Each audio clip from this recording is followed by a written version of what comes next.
Well, students, we are doing NPO and in NPO we are today's topic is balance sheet, the format of balance sheet. तो आज हम balance sheet के format को समझेंगे। तो balance sheet के format हमारा कुछ ऐसे होगा, बैलेंस शीट एज एट, ठीक है। टी फॉर्मेट में हम बनाएंगे, यानी कि लेफ्ट हैंड साइड पर हम अपने लिखेंगे लाइबिलिटी और राइट हैंड साइड पर हम लिखते हैं एसेट, जैसे हम सीधे पार्टनरशिप फर्म के लिए बनाते हैं। बस कुछ आइटम्स अलग होते हैं एनपीओ में, और वो आइटम सबसे पहले हम देखते हैं। देखिए, सबसे पहले हमारे पास आएगा कैपिटल फंड। अब ये कैपिटल फंड क्या है? देखिए, पिछले साल की जो हमारी बैलेंस शीट थी, उस बैलेंस शीट से जो बैलेंसिंग फिगर है उसके सरप्लस का, ठीक है, वो हमारे लिए क्या है? Capital fund. जैसे पिछली पार्टनरशिप में कैपिटल अकाउंट आता था, यहाँ पर जो बैलेंसिंग फिगर आएगा कैपिटल अकाउंट की जगह कैपिटल फंड आएगा। इनकम और एक्सपेंडिचर अकाउंट इनकम और एक्सपेंडिचर अकाउंट से हमारे पास आया है सरप्लस, या फिर हमारे पास आएगा डेफिसिट। अगर सरप्लस आएगा तो हम ऐड कर देंगे, और अगर डेफिसिट आएगा तो हम लेस कर देंगे। देखिए, life membership fee, donation. Life membership fee क्यों हम यहाँ पे लिख रहे हैं? क्योंकि ये कैपिटल नेचर का ट्रांजैक्शन है, नॉन रिकरिंग है। अगर कोई पर्सन किसी क्लब का मेंबर बनता है तो उसे एक बार एक अमाउंट पे करना पड़ता है, वो अमाउंट होता है उसका लाइफ मेंबरशिप फी, ठीक है। तो ये है हमारा लाइफ मेंबरशिप फी। ये अमाउंट पे करने के बाद जो मंथली अमाउंट उसे पे करना पड़ता है वो होता है हमारा सब्सक्रिप्शन। तो सब्सक्रिप्शन क्योंकि मंथली पे करना होता है, हमारे रेवेन्यू नेचर का है, और उसे हम इनकम और एक्सपेंडिचर साइड में इनकम साइड पर लिखेंगे, ठीक है। लेकिन लाइफ मेंबरशिप फी हम केवल एक ही बार पे कर रहे हैं, तो इसलिए हमारा कैपिटल नेचर का होगा, और हम उसे कहाँ लिखेंगे? बैलेंस शीट में। डोनेशन अगर वो स्पेसिफिक नेचर की है तो। Legacy, entrance fee, specific fund, कोई स्पेसिफिक फंड हो जैसे कि match fund, tournament fund, sports fund, इन सब के एग्जाम्पल हैं। अगर इसमें और इनकम हो रही है तो उसे यहीं पर ऐड कर देंगे, कोई एक्सपेंस हो रहा है तो यहीं पर लेस कर देंगे। बैंक ओवरड्राफ्ट, ध्यान रखिएगा, बैंक ओवरड्राफ्ट हमारी लायबिलिटी है। Creditor outstanding expenses, advance subscription, ये वो आइटम्स है जो हमें लिखने पड़ते हैं। अब देखते हैं इसके एसेट्स साइड को। एसेट साइड में हमारे पास सबसे पहले आते हैं फिक्स एसेट। फिक्स एसेट में अगर कोई एडिशन है तो उसे ऐड कर देंगे, कोई डेप्रिसिएशन है तो लेस कर देंगे, और जो अमाउंट होगा वो यहाँ पर लिख देंगे, ठीक है, अपने अमाउंट को। नेक्स्ट है हमारा फर्नीचर। फर्नीचर में भी हम यही करेंगे, सेम।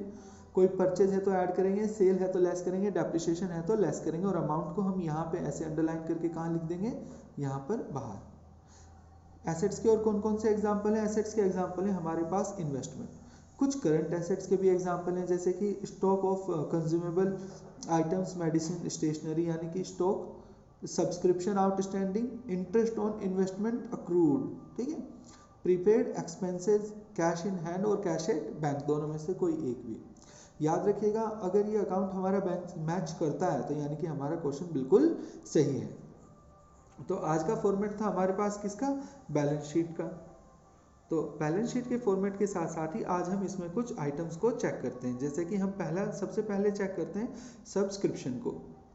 जैसे मैंने आपको बताया कि सब्सक्रिप्शन हमारा एक ऐसा अमाउंट है जो कि मेंबर्स पे करते हैं पीरियोडिकल बेसिस, यानी कि वो मंथली, क्वार्टरली अपना अमाउंट ऑफ सब्सक्रिप्शन पेड करते रहते हैं। और क्योंकि ये रिकरिंग नेचर का है, इसीलिए एक रेवेन्यू इनकम है, और रेवेन्यू इनकम होने की वजह से ही ये जो है इनकम और एक्सपेंडिचर अकाउंट के क्रेडिट साइड पर या रिसिप्ट और पेमेंट के डेबिट साइड पर लिखा जाता है। अब इसमें एक छोटी सी बात यह है कि करंट ईयर के सब्सक्रिप्शन को हम कैसे निकालें, क्योंकि अगर इनकम और एक्सपेंडिचर अकाउंट में हमें सब्सक्रिप्शन दिया हुआ है और इनकम और एक्सपेंडिचर अकाउंट में हम cash, non cash, current year, past year और फ्यूचर ईयर सभी के ट्रांजैक्शन को हम नोट डाउन कर लेते हैं, तो हमें उसमें से क्या निकालना है? उस अमाउंट में से हमें निकालना है केवल करंट ईयर का सब्सक्रिप्शन। तो उसका कैलकुलेशन कैसे होता है, ये वो समझते हैं पहले। देखिए, टोटल ऑफ सब्सक्रिप्शन रिसीव, ये टोटल ऑफ सब्सक्रिप्शन रिसीव वो है जो हमारा इनकम और एक्सपेंडिचर अकाउंट में सब्सक्रिप्शन का अमाउंट दिया हुआ होगा। इसमें हम ऐड कर देंगे आउटस्टैंडिंग ऑफ करंट ईयर, क्योंकि वो हमने इसी साल अर्न किया है। And advance subscription at the beginning, यानी कि ये प्रीवियस ईयर का एडवांस है। प्रीवियस ईयर का एडवांस हमने इसलिए दिया था ताकि हमारे नेक्स्ट ईयर काम आ सके।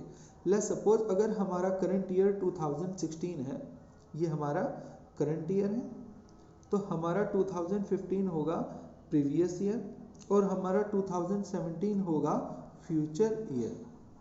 अगर हमने एक मिनट, यस, अगर हमने 2015 में कोई अमाउंट एडवांस में दे दिया है तो वो हमने किस ईयर के लिए दिया है एडवांस? वो एडवांस हमने दिया है 2016 के लिए, ठीक है। तो ये एडवांस जो हमने 2015 में दिया था उसका हम यूज़ कहाँ करेंगे? जब वो एडवांस है तो एडवांस कहाँ यूज़ होगा? फ्यूचर ईयर में। तो फ्यूचर ईयर कौन सा है? 2016, यानी कि पिछले साल में दिया गया एडवांस यूज़ होता है इस साल में। इसीलिए हम क्या करते हैं, जो पिछले साल का एडवांस है वो ऐड कर देते हैं।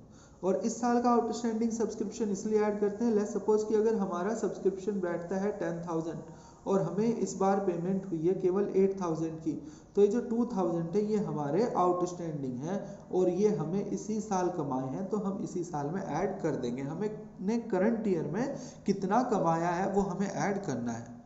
लेकिन सेम इसी तरीके से अगर हमारे पास आउटस्टैंडिंग है at the beginning, outstanding at the beginning का मतलब ये है कि ये आउटस्टैंडिंग है प्रीवियस ईयर की। लेट्स सपोज अगर 2015 में हमारी 2,000 रुपीज़ की आउटस्टैंडिंग थी, यानी कि ये हमने कमाया था 2015 में लेकिन हमें रिसीव नहीं हुआ, और यही हम 2016 में भी लिख लेते हैं।